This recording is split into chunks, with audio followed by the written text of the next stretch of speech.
Quick word of warning about being too aligned, too in touch with, too much in synergy with your client.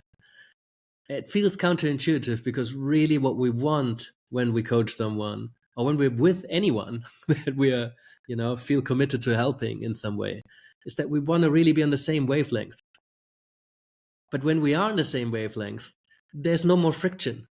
There's no more tension, which is beautiful. But at the same time, there's also no room for challenge. You cannot, maybe you can actively try to create some of that, play devil's advocate, change seats for a moment, invite yourself out of that wavelength to see if there's something there. How might someone else respond to this, perceive this, who maybe thinks in different ways?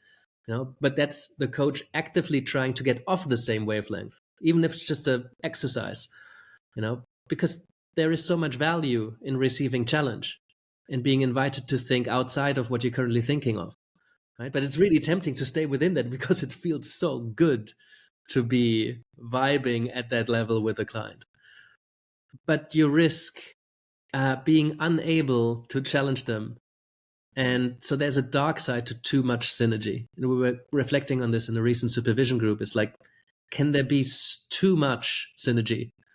And I think it's worth considering at what point might you be colluding with your client because you feel unable or unwilling, maybe you didn't even consider leaving that wavelength actively. And for me, I've always loved playing devil's advocate. So even if I agree with you, I might, you might find myself disagreeing with you. I'm also not very agreeable when you look at the big fives, right? But like, I like debating things, and I like creating that sort of tension. It makes things interesting. It allows you to think outside the box. It allows you to be challenged in your ideas. Not that you change them, but maybe just have more solid foundations for where your ideas come from. So even if I agree with someone generally, I sometimes disagree with them or challenge my own ideas on that, and that can be very annoying. Sorry to my wife. Occasionally it creates some friction. But in coaching, that's really helpful.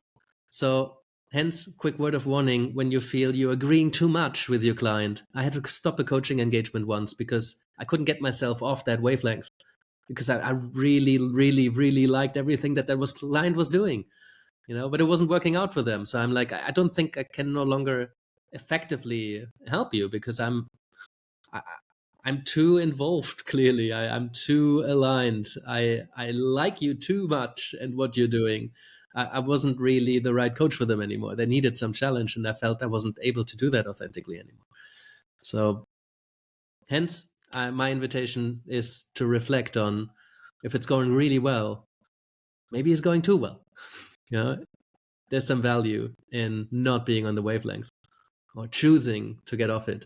So curious what people out there do when they find themselves in that state of too much alignment. How do you actively and productively break that, even for the moment? I'd be curious to know what other people are doing.